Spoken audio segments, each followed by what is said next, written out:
Buenos días, nosotros somos el equipo número 6 y el día de hoy vamos a hablar sobre el tema de la ontogenia de los linfocitos B y T. Proceso de desarrollo de linfocitos. Los linfocitos B son un tipo de células que van a cumplir con muchísimas funciones en el mantenimiento de la inmunidad. Los linfocitos B se originan en la médula ósea y es ahí mismo donde van a madurar, pero una vez que esos hayan completado todos los cambios que se ven afectados, se van a ubicar en los ganglios linfáticos, donde van a activarse en presencia de cualquier agente extraño que penetre en el cuerpo. La maduración de los linfocitos o la maduración linfocitaria son todos los procesos y cambios irreversibles con los que se ven afectados los linfocitos con el fin de obtener funcionalmente a esos linfocitos activos a partir de una célula madre pluripotencial.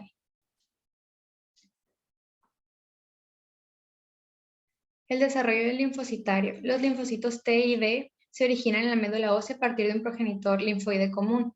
La diferenciación hacia los linfocitos B se produce en la médula ósea, pasando por los distintos estadios de la célula B a la célula pre-B, la célula B inmadura y un linfocito B maduro, que es posible diferenciarlos gracias a la expresión de moléculas de membrana. Los linfocitos T maduran en el timo, al igual que los linfocitos B. Van a pasar por distintos estadios caracterizados por una expresión diferencial de los marcadores típicos. Ambos tipos de linfocitos sufren procesos de selección durante el proceso madurativo.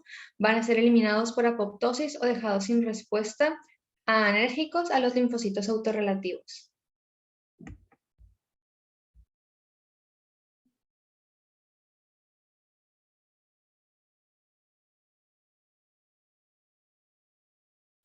Fases de maduración de los linfocitos. Bueno, primero, la maduración de progenitores linfocíticos comunes en la médula ósea da lugar al compromiso en los linajes de linfocitos B o T. Este compromiso se asocia a la activación de varios factores de transcripción específicos del linaje y a una mayor accesibilidad de los genes de inmunoglobulina y receptor de linfocitos T al mecanismo de recombinación génica que se describe más adelante. La segunda fase es cuando los linfocitos inmaduros proliferan en varios estadios durante su maduración. La supervivencia y la proliferación de los primeros precursores linfocíticos están estimuladas, sobre todo por el factor de crecimiento interleucina 7, que producen las células estromales en la médula ósea y el timo. La interleucina 7 mantiene y expande el número de progenitores linfocíticos antes de que expresan receptores para el antígeno, lo que genera una gran reserva de células en las que pueden producirse diversos receptores para el antígeno. Por último, la última fase es cuando los linfocitos son seleccionados a lo largo de múltiples pasos durante su maduración con el fin de conservar las especificidades útiles.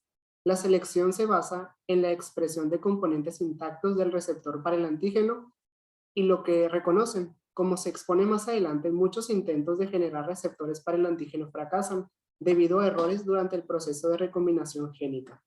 Por tanto, son necesarios puntos de control en los cuales solo sean seleccionadas las células con receptores funcionales para el antígeno intactos para que sobrevivan y proliferen.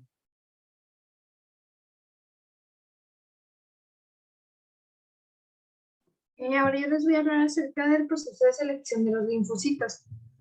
Pues los linfocitos son seleccionados a lo largo de múltiples pasos durante su maduración con el fin de conservar las especificidades útiles. La selección se basa en la expresión de componentes intactos del receptor para el antígeno y lo que reconoce. Como se expone más adelante, muchos intentos de generar receptores para el antígeno fracasan debido a errores durante el proceso de recombinación génica. Por tanto, pues son necesarios puntos de control en los cuales solo sean seleccionadas las células con receptores funcionales para el antígeno intactos para que sobrevivan y proliferen. Los prelinfocitos y los linfocitos que no terminan de madurar, o sea, los inmaduros que no expresan receptores para el antígeno, mueren por apoptosis, la cual pues esta es la muerte celular programada. Los reordenamientos génicos en los linfocitos inmaduros generan de forma aleatoria receptores para el antígeno con especificidades muy diversas. Algunos de ellos pueden no reconocer antígenos en el sujeto, por ejemplo, pues si el TCR, la cual pues es el receptor del linfocito, Es específico frente a una molécula de MHC, la cual es el complejo principal de histocompatibilidad que no está presente en el sujeto, con el fin de conservar así los linfocitos T que serán funcionales. Solo se seleccionan para su supervivencia los linfocitos T inmaduros que reconocen moléculas del MHC en el fin.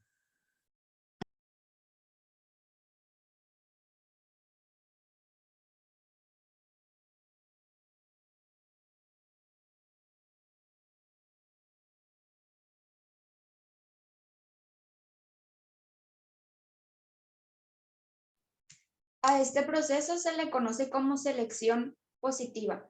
Este asegura que las células que completan la maduración sean capaces de reconocer antígenos mostrados por las mismas moléculas del complejo de histocompatibilidad en las células presentativas de antígeno, que son las únicas moléculas del complejo mayor de histocompatibilidad con las que estas células pueden encontrarse normalmente.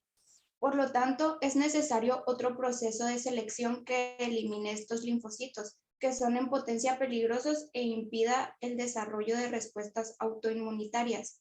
Los mecanismos que eliminan fuertemente los linfocitos T y B autorreactivos constituyen la selección negativa.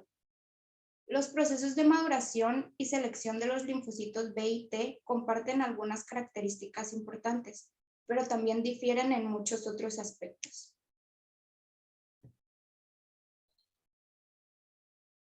¿Qué es recombinación de los genes de inmunoglobina? La recombinación BDJ es un mecanismo de recombinación genética que se da en vertebrados por el cual se selecciona y ensambla al azar aminoácidos de genes que codifican proteínas específicas con papeles importantes en el sistema inmunitario. Esta combinación específica de localización genera un repertorio diverso de receptores de linfocitos T, TCR, y moléculas de globulina que son necesarias para el reconocimiento de diversos antígenos bacterianos, víricos y de parásitos, así como de células disfuncionales como son las tumorales.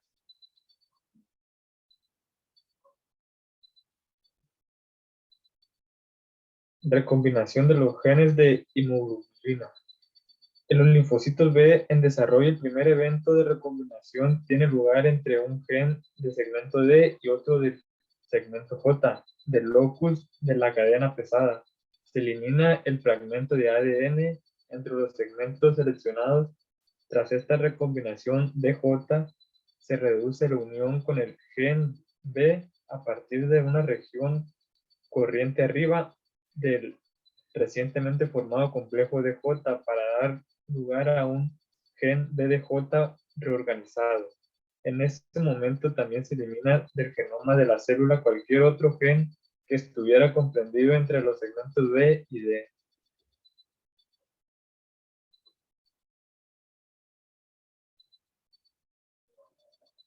El ARN primario se procesa añadiendo una cola de poliadenylación, poli-A, después de la cadena C y eliminando la secuencia entre el segmento BDJ y las zonas constantes. La traducción de este mRNA produce la cadena pesada de la proteína inmunoglobina U, que cadena kappa K y lambda de leulosis de la cadena ligera de la inmunoglobulina se organiza de un modo muy similar, excepto porque las cadenas ligeras carecen de segmento de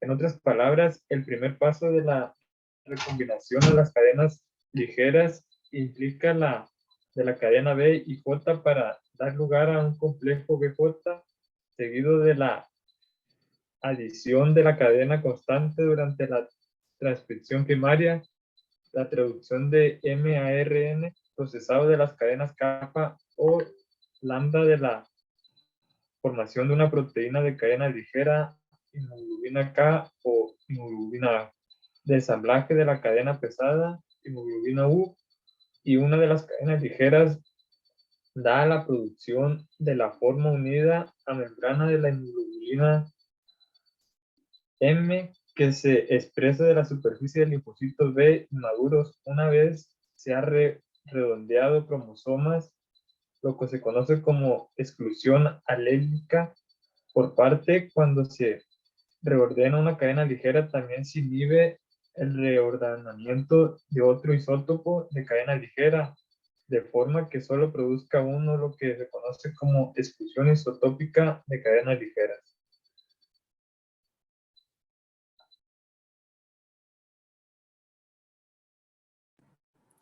Estructura de los receptores de las células B. El receptor antigénico de los linfocitos B se denomina BCR y está constituido por la inmunoglobulina asociada con un heterodímero formado por moléculas IgA e IgB.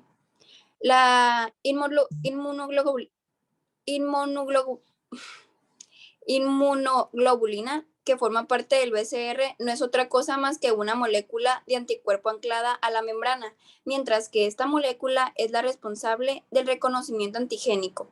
La transducción de la señal al interior de la célula B se lleva a cabo por el heterodímero IgA-IgB.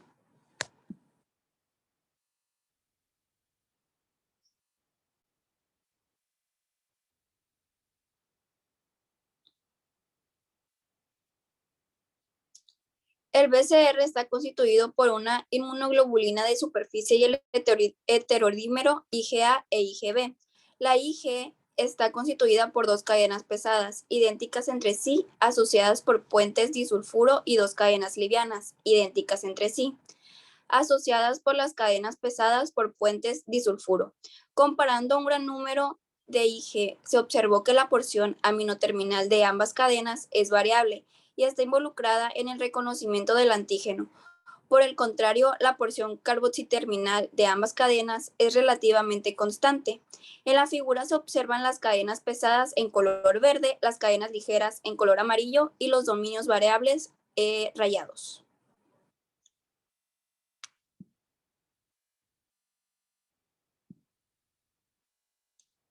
Estructura de los receptores de las células T. El TCR, receptor de los linfocitos T, está conformado por dos cadenas similares a las inmunoglobulinas, solo que los TCR nunca son secretadas, siempre están asociadas a la membrana celular, por ello constan de una porción en ambas cadenas que atraviesa la membrana bilipídica, incluyendo un pequeño segmento que es intracelular. Las dos cadenas se denominan TCRA y TCRB. Se disponen una al lado de la otra, unidas por enlaces de disulfuro.